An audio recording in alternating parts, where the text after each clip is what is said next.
다 함께 성경 봉독하겠습니다. 에베소서 6장 5절로 9절 말씀입니다. 에베소서 6장 5절로 9절 말씀 합독하겠습니다. 종들아 두려워하고 떨며 성실한 마음으로 육체의 상전에게 순종하기를 그리스도께 하듯 하라. 눈가림만 하여 사람을 기쁘게 하는 자처럼 하지 말고 그리스도의 종들처럼 마음으로 하나님의 뜻을 행하고 기쁜 마음으로 섬기기를 주께 하듯 하고 사람들에게 하듯 하지 말라. 이는 각 사람이 무슨 선을 행하든지 종이나 자유인이나 주께로부터 그대로 받을 줄을 알미라. 상전들아 너희도 그들에게 이와 같이 하고 위협을 그치라. 이는 그들과 너희의 상전이 하늘에 계시고 그에게는 사람을 외모로 취하는 일이 없는 줄 너희가 알미라. 아멘.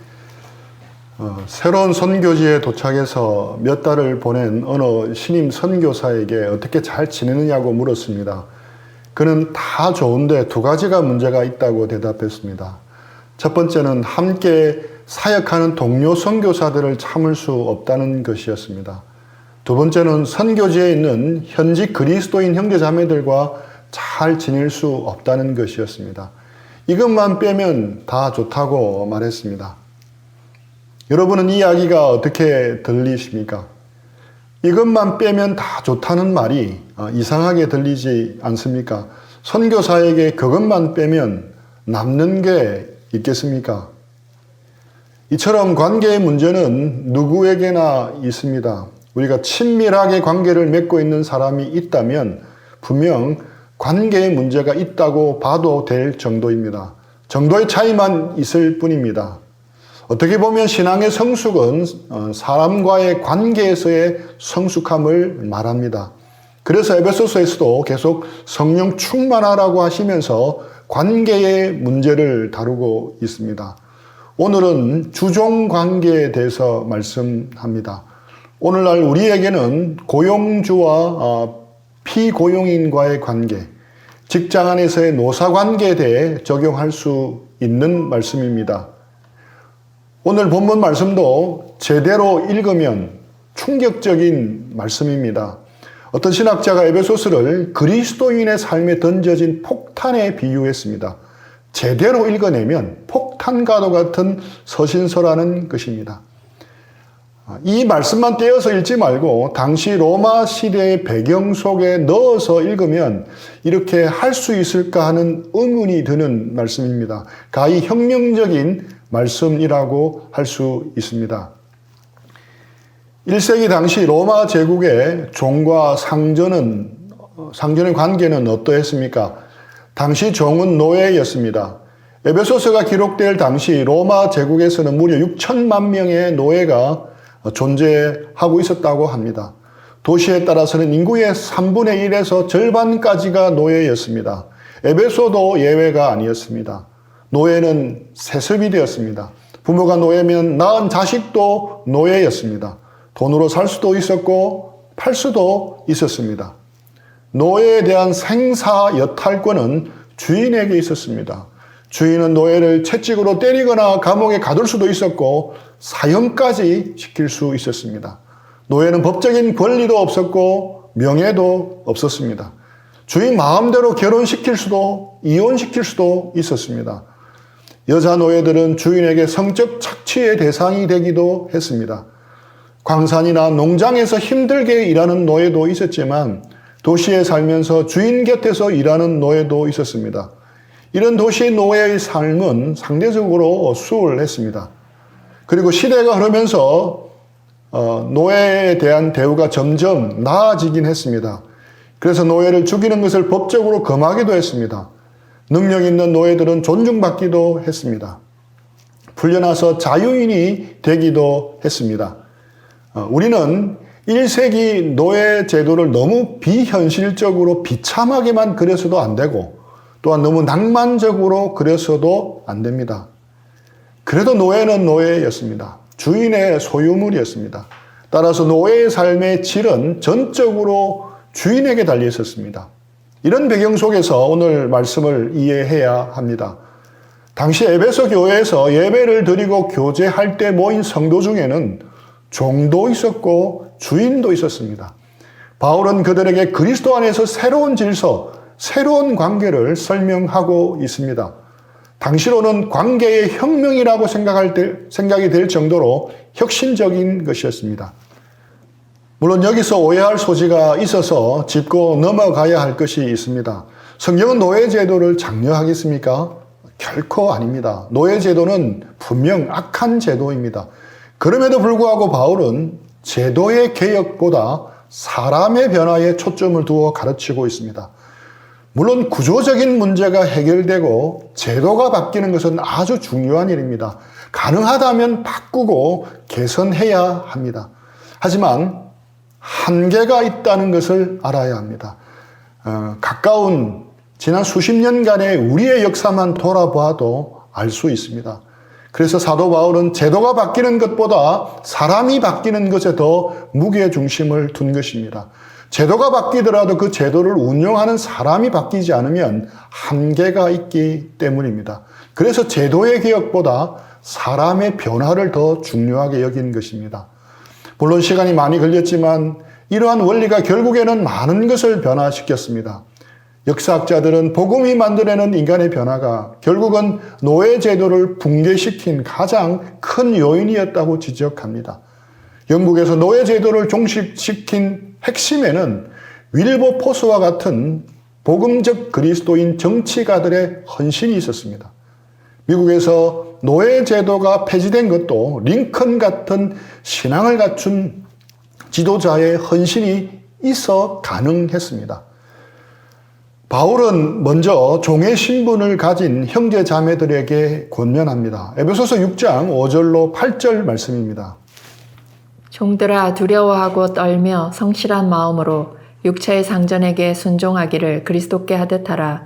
눈가림만 하여 사람을 기쁘게 하는 자처럼 하지 말고 그리스도의 종들처럼 마음으로 하나님의 뜻을 행하고 기쁜 마음으로 섬기기를 주께 하듯 하고 사람들에게 하듯 하지 말라.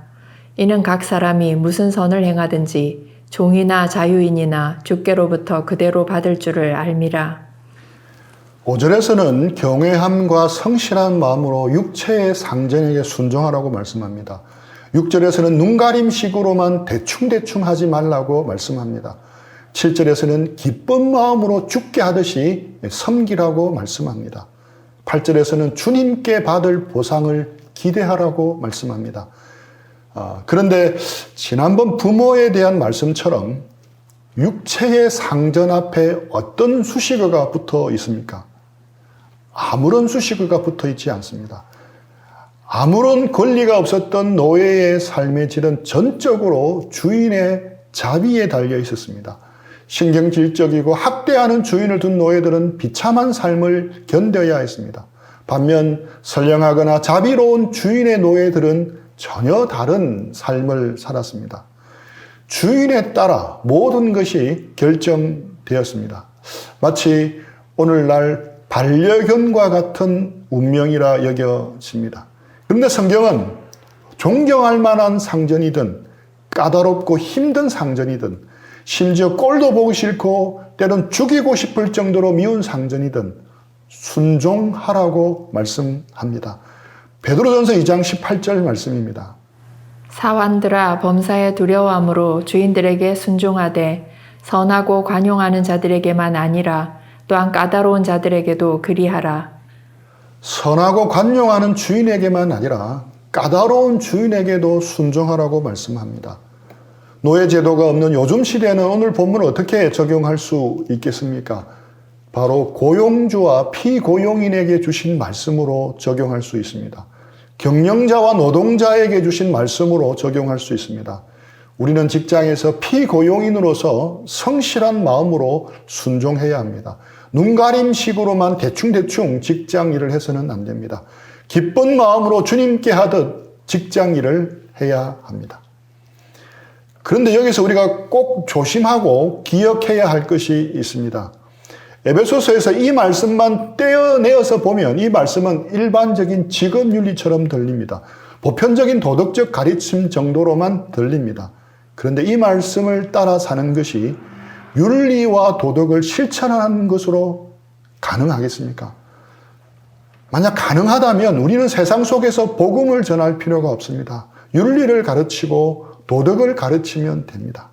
하지만 이 말씀은 사람의 힘과 사람의 윤리와 양심만으로는 실천할 수 없는 말씀입니다. 이 말씀은 오직 그리스도 안에서만 실천 가능한 일입니다. 이 말씀은 오직 그리스도 안에서 하나님의 은혜를 경험한 자만이 실천 가능한 일입니다. 이 말씀은 오직 그리스도 안에서 가치관이 바뀐 사람만이 실천 가능한 일입니다. 오늘 본문에서 말씀하시는 각 구절마다 공통적으로 들어가는 말이 있습니다. 어떤 단어입니까? 5절에 보면 그리스도께 하듯, 6절에 그리스도의 종들처럼, 7절에 죽게 하듯, 8절에 죽게로부터 각 구절마다 그리스도, 즉 예수님을 빼놓지 않고 반복해서 언급하고 있습니다. 이것이 무엇을 의미합니까? 그리스도 안에서만 가능한 일이라는 것입니다. 그리스도 안에서 은혜를 깨닫고 누리는 사람만 가능한 일이라는 것입니다. 그렇다면 예수님 안에 들어가면 어떤 일이 벌어집니까? 예수님 안에서 은혜를 깨달으면 어떤 일이 벌어집니까? 갈라디아서 3장 28절 말씀과 골로새서 3장 11절 말씀을 이어서 읽겠습니다. 너희는 유대인이나 헬라인이나 종이나 자유인이나 남자나 여자나 다 그리스도 예수 안에서 하나이니라. 거기에는 헬라인이나 유대인이나 할레파나 무할레파나 야만인이나 스구디아인이나 종이나 자유인이 차별이 있을 수 없나니 오직 그리스도는 만유시요 만유 안에 계시니라. 예수님 안에는, 그리스도 안에는 차별이 없습니다. 종이나 자유자나 하나입니다. 종이나 상전이나 차별이 없는 것입니다. 예수님 안에서는 이런 혁명적인 변화가 가능합니다. 교회 안에서는 이런 구테타와 같은 것이 가능합니다. 이런 배경 속에서 말씀을 보아야 하는 것입니다. 그래서 그리스도 안에 있는 종의 신분을 가진 성도들은 이렇게 고백하는 것입니다. 내가 이 사회 속에서는 종이지만 나는 예수님 안에 있기 때문에 더 이상 사람의 종이 아니라 그리스도의 종이 되었다. 나는 그리스도를 섬기는 자가 되었다. 그래서 이제부터는 그리스도를 섬기는 것처럼 내 주인을 섬길 것이다. 이제부터는 눈가림식으로만 대충대충 맡겨진 일을 하는 것이 아니라 그리스도의 종으로 직장 일을 하나님께서 내게 주신 소명으로 여길 것이다.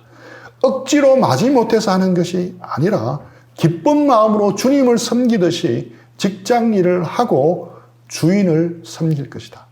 내가 이 세상에서 그 수고에 대한 대가를 받아서 누리든 누리지 못하든 분명한 것은 주님께서 그 모든 것을 보고 계시고 갚아 주시리라는 것을 나는 믿는다. 이렇게 고백할 것입니다.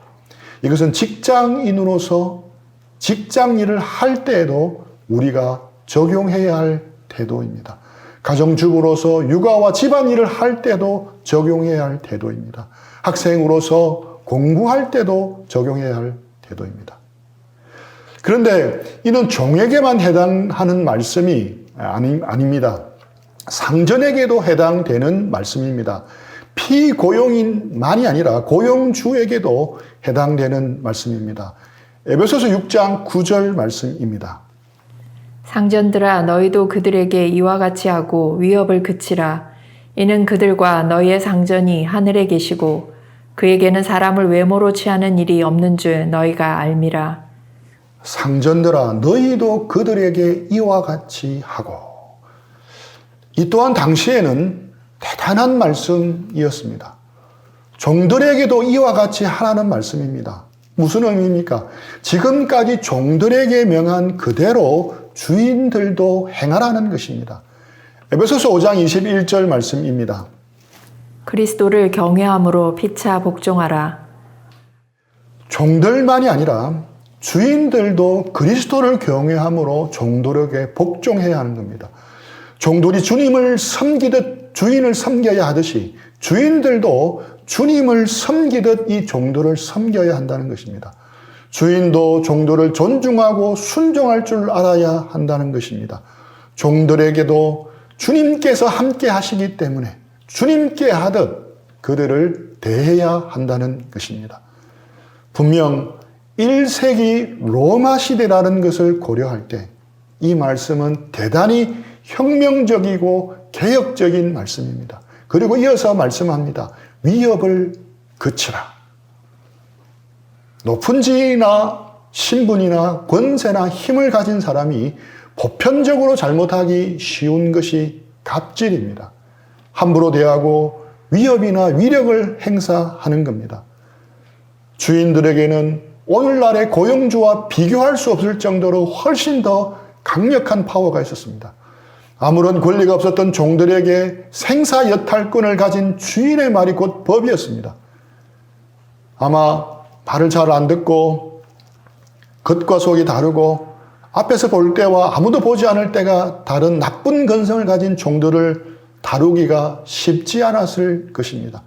그래서 제일 손쉽게 다룰 수 있는 방법이 위협하고 협박하고 공갈을 치는 것이었을 것입니다.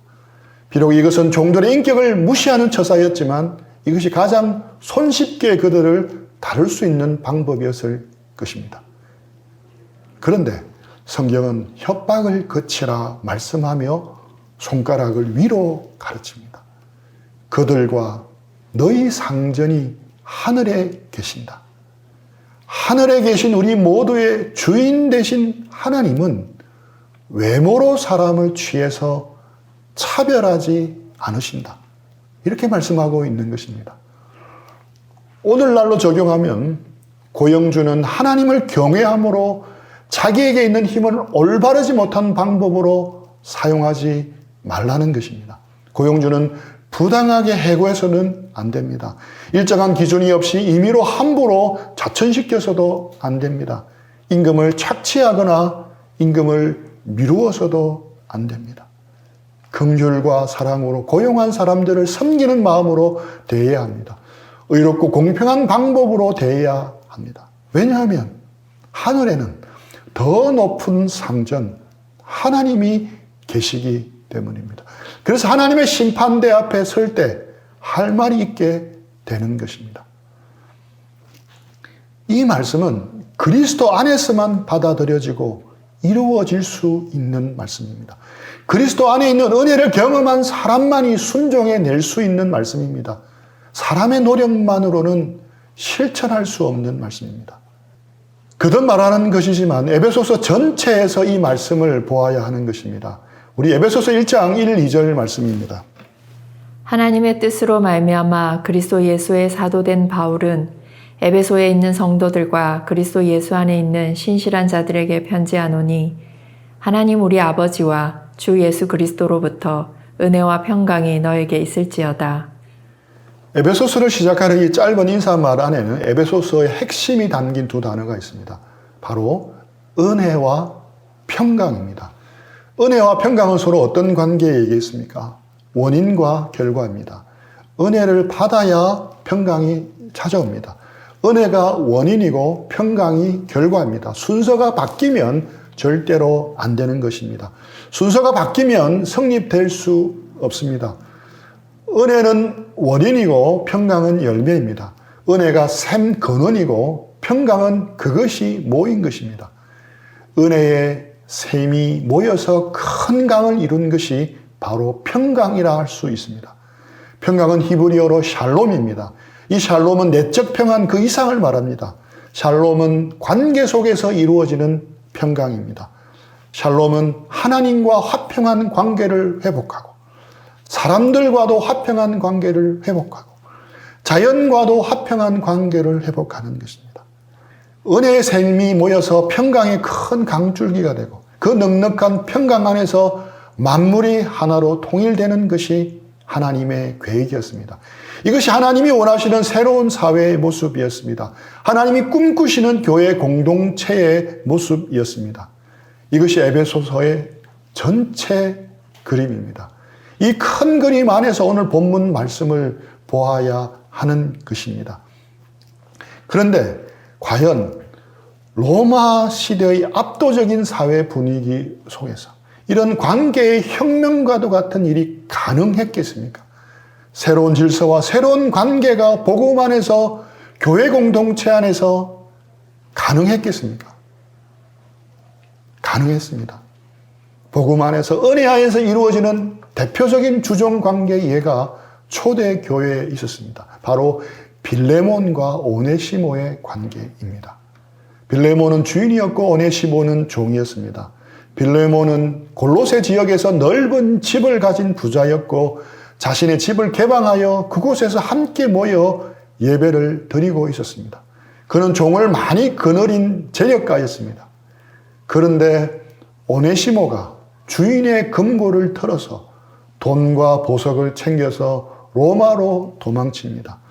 수년을 흥청망청 즐기다가 우연찮은 계기로 로마 감옥에 다시 갇히게 되고 그 감옥 안에서 바울 사도를 만납니다. 복음을 듣고 예수님을 믿게 됩니다. 그리고 신앙 안에서 자라게 되어 나중에는 바울의 동력자가 됩니다. 그러던 어느 날 오네시모는 바울에게 자신이 과거 도망친 노예라는 사실을 고백합니다. 그런데 들어보니 그 주인 빌레몬은 바로 사도 바울 자신의 제자였습니다. 세상이 넓은 것 같아도 좁은 것이었습니다. 오네시모가 진정한 리더로 쓰임받기 위해서는 그가 주인과의 관계를 회복할 필요가 있다고 느껴 바울은 그를 빌레몬에게로 돌려보내게 됩니다. 도망친 노예가 붙잡히면 생명을 잃어야 했던 것이 당시의 상황이었습니다. 하지만 바울은 그를 옛주인 빌레몬에게 돌려보내며 편지 한 장을 씁니다. 그 편지가 바로 빌레몬서입니다. 빌레몬서 1장 16절에서 18절 말씀입니다. 이후로는 종과 같이 대하지 아니하고 종 이상으로 곧 사랑받는 형제로 둘 자라 내게 특별히 그러하거든 하물며 육신과 주 안에서 상관된 내게랴. 그러므로 내가 나를 동력자로 알진대 그를 영접하기를 내게 하듯 하고 그가 만일 내게 불의를 하였거나 내게 빚진 것이 있으면 그것을 내 앞으로 계산하라. 오네시모는 내가 주 안에서 낳은 내 영적 아들이며 그리스도 안에서 사랑받는 형제가 되었다고 말합니다. 그러니 이제 오네시모를 영접하되 더 이상 종으로서가 아니라 형제로 받아들이라고 말씀합니다. 그리고 바울은 바울을 동력자로 여기듯이 이 오네시모를 종이 아닌 함께 동력할 동력자로 받아들이라고 권면하고 있습니다. 이것이 빌레몬서의 내용입니다. 당시 로마 시대의 통념으로는 도망친 노예를 잡았을 경우에는 모진 고문을 가하거나 처참하게 죽여야 했습니다. 하지만 그리스도 안에서는 그런 통념이 완전히 깨어지고 뒤집어집니다. 그리스도 안에서는 주인과 종이 한 형제가 된 것입니다. 그러니 그리스도 안에서는 더 이상 세상적인 노예 제도라는 것이 없는 것입니다. 그리스도 안에 있는 우리 모두는 다 그리스도를 섬기는 동등한 그리스도의 종들일 뿐인 것입니다. 빌레몬은 그 편지를 읽고 어떤 반응을 보였겠습니까? 2세기 초 교회 지도자였던 이그나티우스가 당시 로마 군인에게 잡혔을 때 요한계시록에 나오는 소아시아 7교회에 편지를 쓰게 됩니다. 그 당시 소아시아 지역에서 가장 크고 부흥했던 교회가 에베소 교회였는데 그의 서신은 이렇게 시작이 됩니다. 나의 사랑하는 형제요 위대한 지도자인 오네시모에게 내가 편지하노니. 많은 교회 사학자들은 빌레몬에서 도망친 오네시모와 소아시아 지역에서 가장 영향력이 있던 에베소 교회의 목사였던 오네시모가 동일한 인물이라고 이야기합니다. 이것을 통해 우리는 간접적으로 알 수 있습니다. 빌레몬은 오네시모를 받아주었고 용서해 줬을 뿐 아니라 그를 사랑하는 형제로 대했고 바울을 대하듯이 그를 사역자로 대했다는 것을 알 수 있습니다. 또한 주님께서 빌레몬서를 66권의 정경 안에 포함시킨 것을 보면 빌레몬서에 순종의 흔적이 묻어있기 때문이라 생각합니다. 그리스도 안에서 복음의 은혜 안에서 변화된 아름다운 주종 관계의 본을 보여준 것입니다. 초창기 한국 교회 안에도 이런 아름다운 모습들이 있었습니다. 어릴 때 부모를 여의고 친척집을 전전하다가 배고픔을 해결하기 위해 찾아온 소녀를 김제의 갑부 조덕삼은 거두어 주어 머섬으로 드리고 마부의 일을 맡겼습니다. 그 머섬이 이자익이었습니다. 그는 주인의 아들이 훈장에게 한문 배우는 소리를 어깨너머로 듣고 천자문을 깨쳤습니다. 공부방 곁을 지나던 머섬이 천자문을 줄줄 외우는 걸 본 조덕삼은 예사롭지 않다고 여겨 아들과 함께 글을 배우도록 합니다. 나중에 루이스 테이트 선교사에 의해 복음을 듣고 온 가족 모두가 예수님을 믿게 되었습니다. 얼마 후 주인 조덕삼과 머섬 이자익이 동시에 세례를 받고 집사가 됩니다. 1908년에 조덕삼은 돈과 땅을 내놓아 교회당을 짓게 됩니다. 이 교회가 우리가 그림에서 종종 보았던 기역자형 한옥의 김제 금산교회입니다. 교회가 점점 성장하자 장로를 선출해야 했습니다. 자연스럽게 조덕삼과 이자익 두 사람이 장로로 추천을 받았습니다. 누가 봐도 결과가 뻔한 투표였습니다. 조덕삼은 교회를 세운 분이고 나이도 12살이나 더 많았습니다. 그리고 이자익은 먼 경상도 출신의 미천한 마부였고 머섬이었습니다. 그런데 투표 결과 주인 조덕삼은 떨어지고 머섬 이자익이 당선되는 이변이 일어났습니다. 당시에 서울에서는 백정과 갑바치와 같은 천민 출신이 장로로 선출되자 양반들이 별도로 교회를 설립해 이탈하는 사태가 벌어지기도 했습니다. 이를 안 조덕삼은 일어나 우리 금산교회 교인들은 참으로 훌륭한 일을 해냈습니다. 저는 이자익 장로를 받들어 더욱 열심히 교회를 섬기겠습니다라고 말했습니다. 박수가 터져 나왔습니다. 이후 주인 조덕삼은 머섬 장로를 지극히 섬겼습니다. 이후 그의 설교를 들을 때에도 늘 맨 앞자리에 앉았습니다. 조덕삼은 2년 뒤 장로가 되자 이자익을 평양신학교에 보내며 학비와 생활비 일체를 지원했습니다. 이자익이 졸업하고 목사 안수를 받자 그를 금산교회 목사로 청빙해 깍듯이 모셨습니다. 조덕삼은 이자익 목사를 도와 유광학교를 세우고 일제의 압박에 맞서며 한글과 우리 역사를 가르쳤습니다. 태극기도 만들어 3.1운동 때 그 태극기를 흔들며 독립만세를 부르다가 그의 세상을 떠났습니다. 이자익 목사는 조덕삼 장로의 임종머리에서 목 놓아 울었습니다. 이후 평생 은인의 유지를 받들며 신사참배와 창시개명을 거부하고 가난한 교회만 찾아다니면서 농촌 목회에 전념했습니다. 그 결과 한국 장로교 역사상 유일하게 총회장에 3차례나 뽑힐 정도로 존경을 받았습니다. 광복 후 장관 제의까지 받았지만 이를 거부하고 목회자로 끝까지 충성했습니다. 1954년 대전신학대를 설립한 분도 바로 이자익 목사였습니다.